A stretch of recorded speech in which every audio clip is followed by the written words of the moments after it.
Болельщики, Давайте. дорогие акшумкаровцы, приходите на матчи сборных 8, 11 и 14 числа. Поддержите нашу сборную. Спасибо.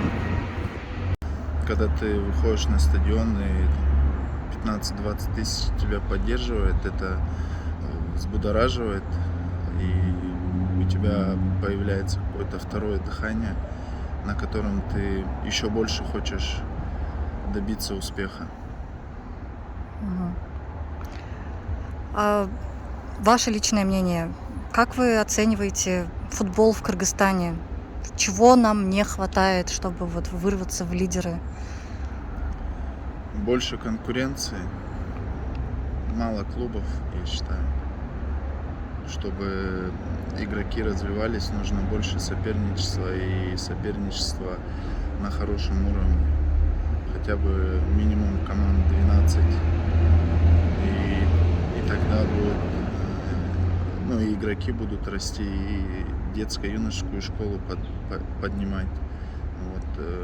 Затачивать, не затачивать, а как обучать азам именно футбола, а не как в Европе, допустим, все делают ставку именно на футбол, на развитие ребенка именно как футболиста.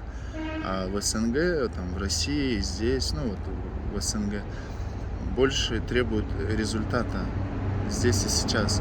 И ребенок там с детства боится ошибиться, боится сделать неправильный шаг или побежать не туда, потому что с него будут спрашивать за результат. А в Европе нет.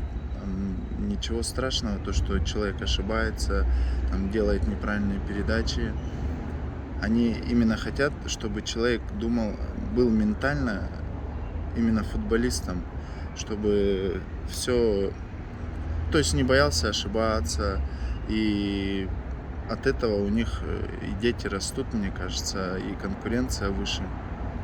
Ну и естественно, чтобы больше людей приходило на футбол, от этого тоже будет конкуренция повышаться. Когда никто не идет в футбол, откуда она будет повышаться? Мгм.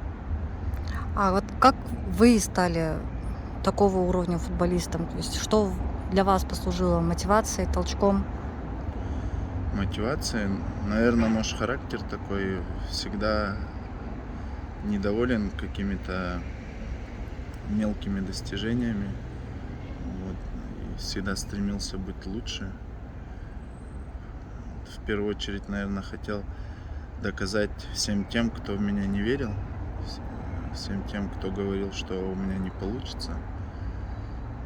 Они, наверное, меня больше всех мотивировали, эти люди. А много их было таких? Ну, в детстве достаточно было, Со скольки лет вы, получается? с 6 лет, 6 лет занимаетесь. Это в общей сложности сколько вы? 23 года. 23 года в футболе. Неплохо. А вот дальше какие планы на жизнь? Тренерством будете заниматься? Я пока не думал, потому что я не думаю о завершении карьеры, как минимум еще лет 5 точно, поэтому за 5 лет может все произойти и все поменяться, как в лучшую, так и в худшую сторону, поэтому я так далеко не смотрю. Стараюсь немножко чему-то обучаться. Ну, кроме футбола все равно, в принципе, ничего такого не умею. Но буду связан со спортом, это 100%.